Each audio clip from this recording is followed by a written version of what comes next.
Assalamualaikum warahmatullahi wabarakatuh. Kami dari kelompok 10 akan mempresentasikan proyek kami dengan judul Implementasi Multi-User Security pada Sistem Operasi Ubuntu menggunakan virtual mesin. Sebelumnya, izin memperkenalkan diri. Saya Zakia Nabila Zahra. Saya Fazrul Andre. Saya Muhammad. Saya Lismantul Malfaiz. Saya Haikal Zeki Afansyah. Tujuan dari proyek ini adalah untuk memahami bagaimana sistem operasi Linux mengelola banyak user, serta menerapkan mekanisme keamanan berbasis user, group, dan permission.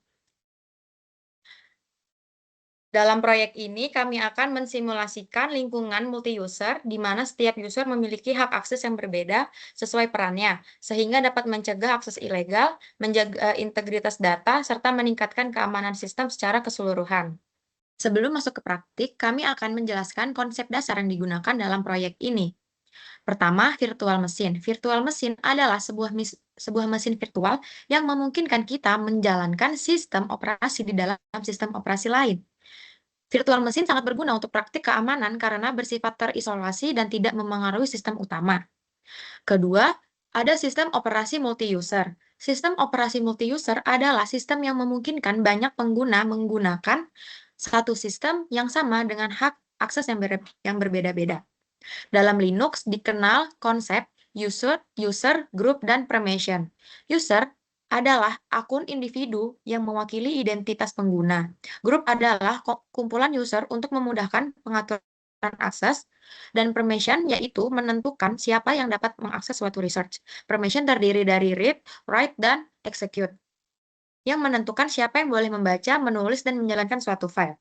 Kami juga menerapkan prinsip least privilege, yaitu setiap user hanya diberikan akses minimum yang dibutuhkan untuk menjalankan tugasnya.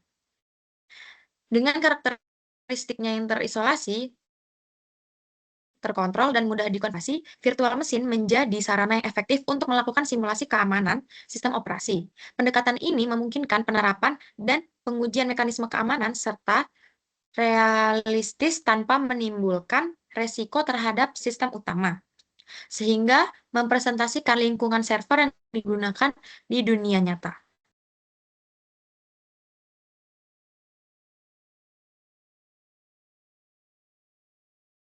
Yes saja. Ini juga next. Dan install. Nah, dia akan melakukan penginstalasian VM. Dan ini sepertinya juga akan memakan waktu yang lumayan lama juga. Oke, setelah itu sudah selesai, kita langsung aja. Selanjutnya kita akan melakukan penambahan Ubuntu. Menambahkan file ISO Ubuntu itu pertama caranya dengan sebentar. Oh ya, kita bisa menambahkan file Ubuntu dengan menambahkan icon new. Lalu kita masukkan nama dari tampilan Ubuntu awal itu mau namanya apa. Lalu sekarang kita pilih file ISO-nya. ISO Ubuntu, open. Oke, sudah. Kita lanjut ke next. Oke, semuanya sudah tercentang. Kita next lagi.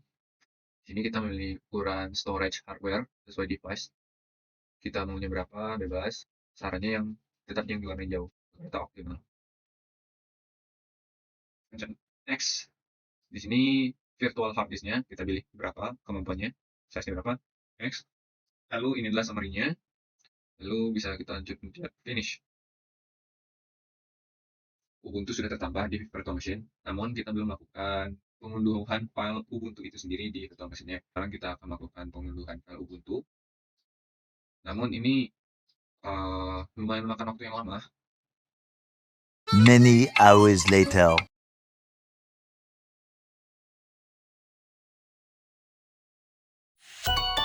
Welcome to Ubuntu. Sekarang kita akan memilih bahasanya. Saya akan memilih bahasa Inggris. Lalu accessibility in Ubuntu. Ini bisa kita pencet next saja. Ini bahasa keyboardnya, lanjut aja. Terus connect to internet, lanjut. Ini update, tidak perlu. Install. How do you like to install? Oke, kita pilih saja interactive installation. Kita next. Nah, ini adalah install recommend property software. Jika ingin menambah instalasi tambahan juga, tapi tidak wajib, opsional wajib. Bisa kita skip ini, lanjut next. Nah, ini how do you want to install? Kita pilih benar save to crash disk and install Ubuntu. Ini ada akun dari Ubuntunya. Kita bisa isi dengan username. Ini bebas, nggak ada ketentuan. Ubuntu, file. Nah, ini kita isikan password dari Ubuntu itu. Dan mohon password ini selalu diingat karena password ini akan sering digunakan saat kita melakukan codingan menggunakan Linux. Ini akan sering dipakai, jadi tolong diingat, jangan sampai salah. Hari ini sini kita memilih select your time zone karena saya konsisten di Bandung, saya buat di Bandung, West Java Indonesia dia. Jadi kita pencet next dan ini adalah ready to install, semua pilihannya kita pilih install. Nah, oke. Dan ini merupakan step yang paling lama banget di pengunduhan Ubuntu ini dan memakan waktu yang sangat lama tergantung kecepatan jaringan dan kemampuan device kita berapa. 1 hour later. Nah, ini sudah selesai, kita bisa langsung lakukan restart now. Many hours later. Ya, kita sudah selesai, bisa langsung masuk. Lalu kita masukkan password yang tadi kita buat. Nah, sekarang Ubuntu sudah selesai di download. Ini bisa kita skip saja. Skip. Oke, inilah tampilan setelah download. Di sini kita bisa membuka Mozilla, Hello Files, lalu kalau mau aplikasi semuanya di sini Show Apps, lalu kita bisa buka terminal. Oke, selanjutnya kita akan membahas nomor 6, yaitu menampilkan daftar anggota. Pertama itu kita cek user yang sudah ada dengan cara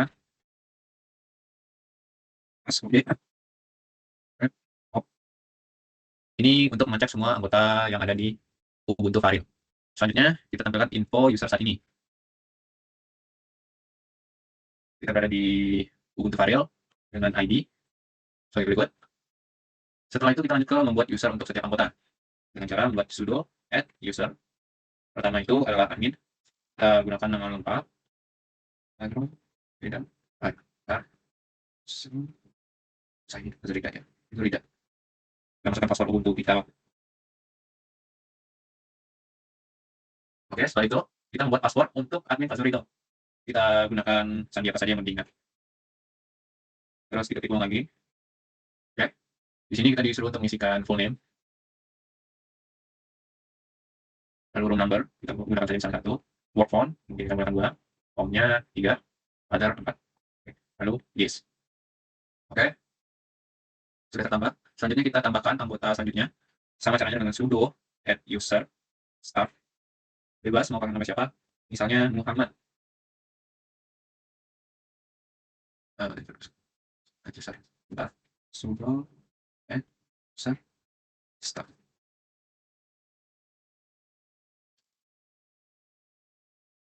Oke, bisa. New password.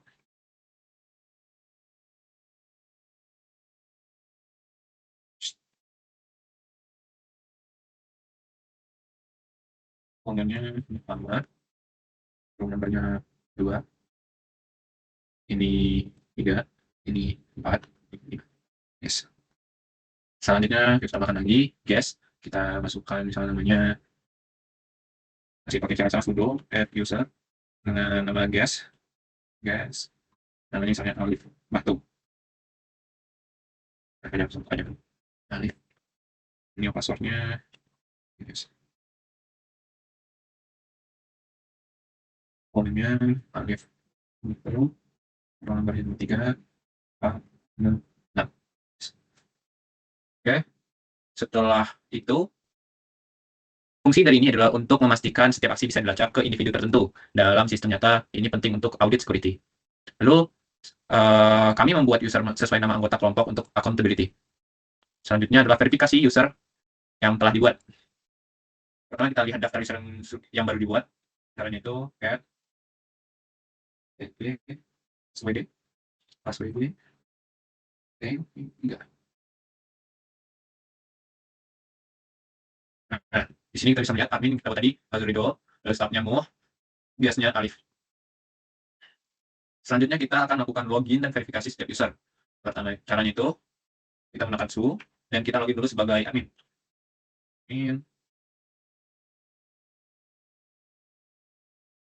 Ntar su ini adminnya tadi Fazrul mana?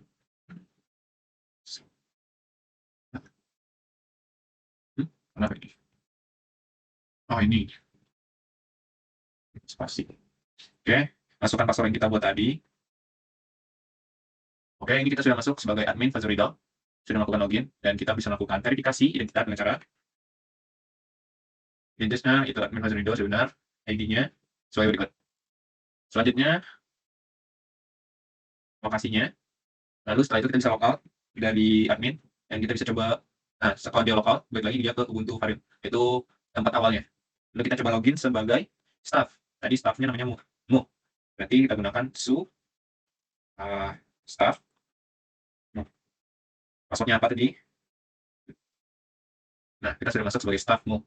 Kita bisa lakukan pengecekan dengan cara yang sama, yaitu login sebagai staffmu, ID-nya, lalu lokasi.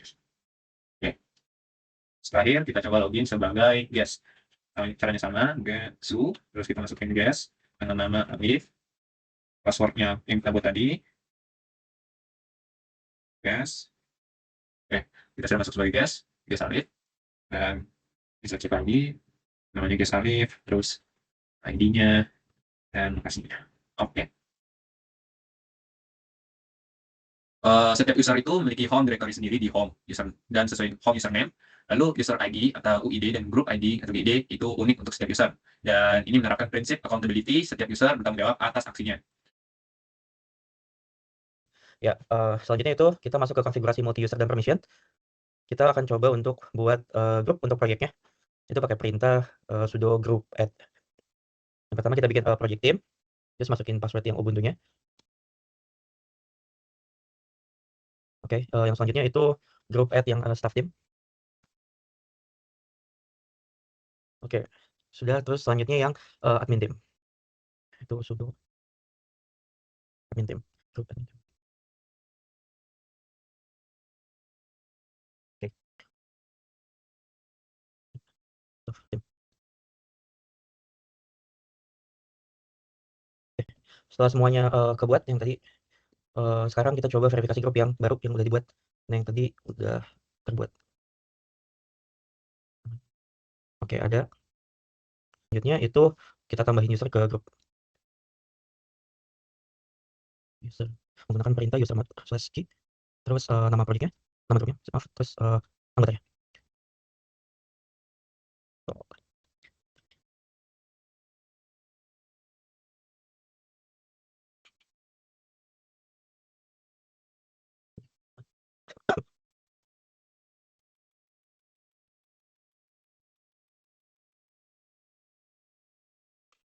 Oke, user sudah ditambahin semua ke project team. Terus selanjutnya nambahin admin sama staff itu ke staff team dengan perintah sudo usermod.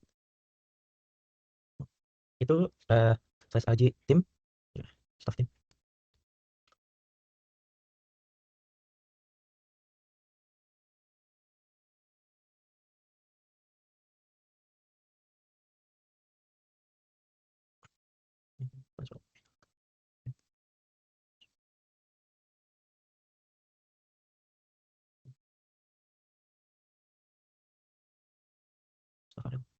Staff variable.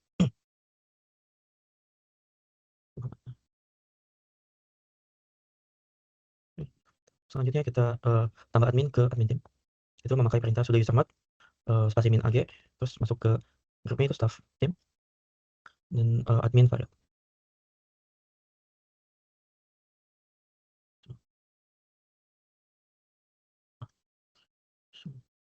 Oke.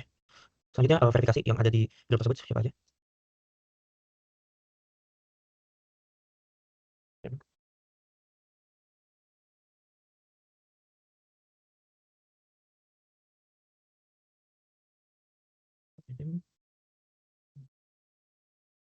Oke, di sini untuk admin grup Fazrul itu udah ada di staff sama staff team, admin sama project team. Terus untuk yang Muhammad itu masuk ke staff user sama kata. Oke, selanjutnya itu membuat struktur folder sama research. Setelah kita ngecek tadi, itu kita bikin folder di rootnya, project data. Oke, kemudian sudo mkdir staff only.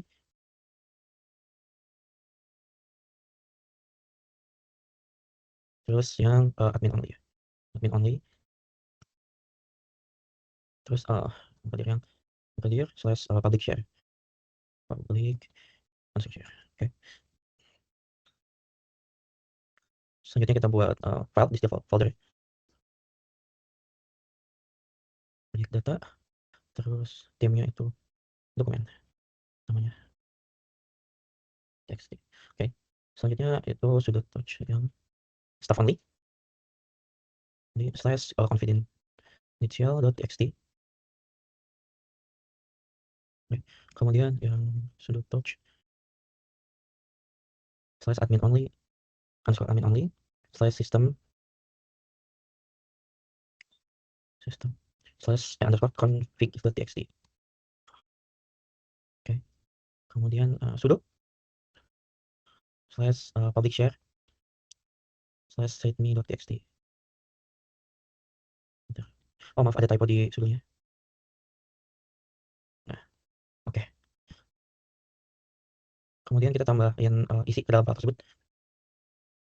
Untuk itu kita pakai perintah echo. Ini tulisannya. Dokumen sudo t slash project data. Masukin ke project data. Masukin lagi ke tim underscore dokumen.txt.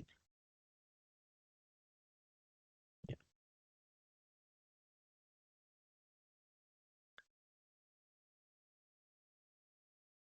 Tim dokumen.txt. Oke. No such directory file. Ini ada salah di datanya.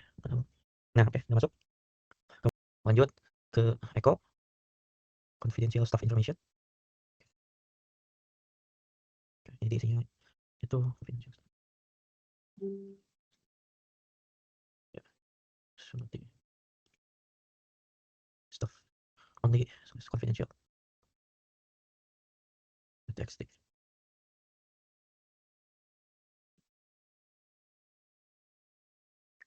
Sekarang bikin yang admin echo public critical seperti system underscore config.txt. config.txt. Selanjutnya itu yang public share itu echo public information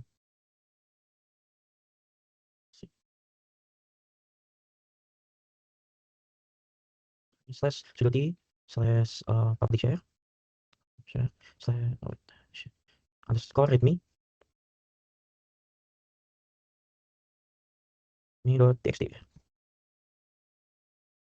Oke. Selanjutnya itu kita set ownership ya. Sudo menggunakan perintah sudo count jadi project data. Kemudian sudo count staff team slash staff only. Oke. Kemudian sudo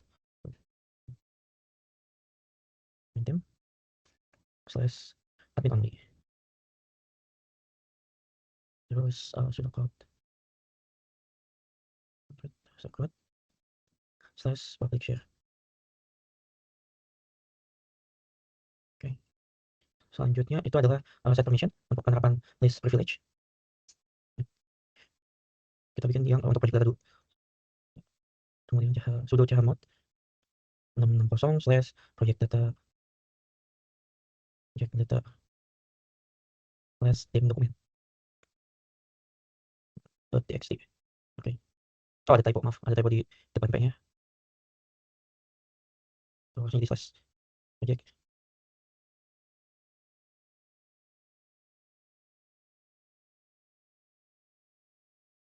Oke, ini untuk staff only sekarang. Itu setnya staff only.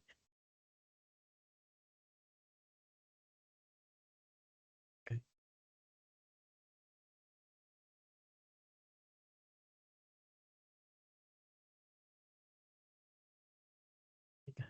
Konfidensial.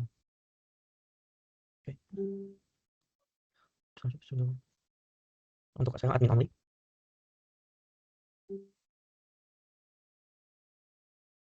Admin only ya, confidential. Sistem config ya, sistem underscore config. Oke. Nah, selanjutnya yang terakhir itu untuk public share. 755 admin only. Kita ganti jadi public share. Oke. Terakhir yang readme ya. Slash readme ya. Kita ganti .txt. Oke. Ya, selesai untuk penjelasan yang master privilege ini. Jadi ini tuh user cuma bisa akses yang benar-benar yang dibutuhkan aja gitu untuk begini.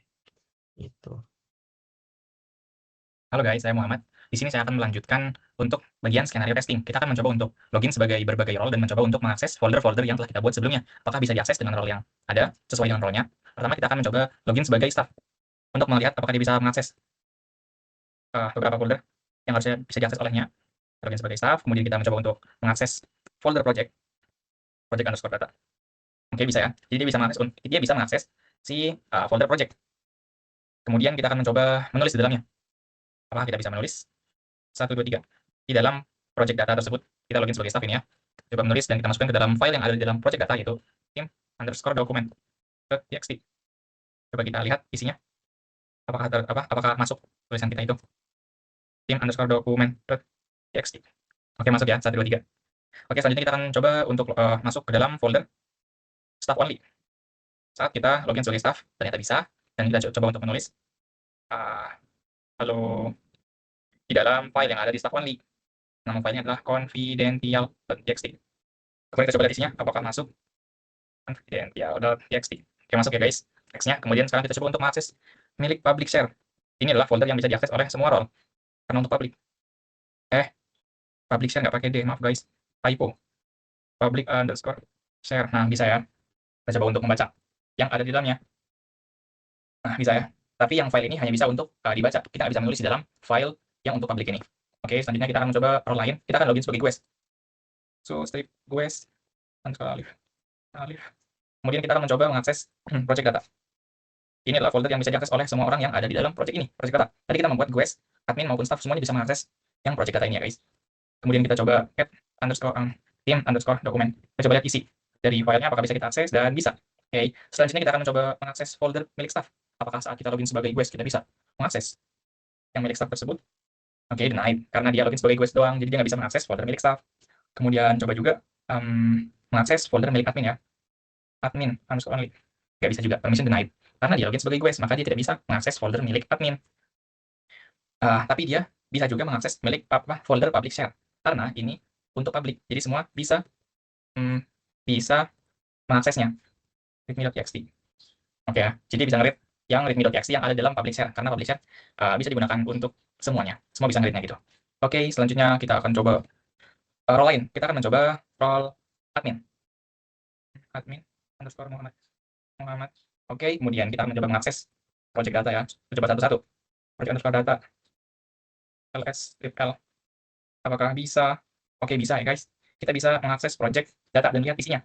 Ada file apa di dalamnya. Kemudian sekarang kita akan mencoba mengakses folder lain. Kita akan mencoba folder staff. Apakah si admin bisa untuk mengaksesnya? Oke, bisa juga. Sekarang kita coba yang folder admin sendiri. Apakah si admin bisa mengaksesnya? Admin underscore only. Oke, bisa juga ya guys. Jadi dia bisa mengaksesnya. Kemudian kita coba untuk menulis dalamnya.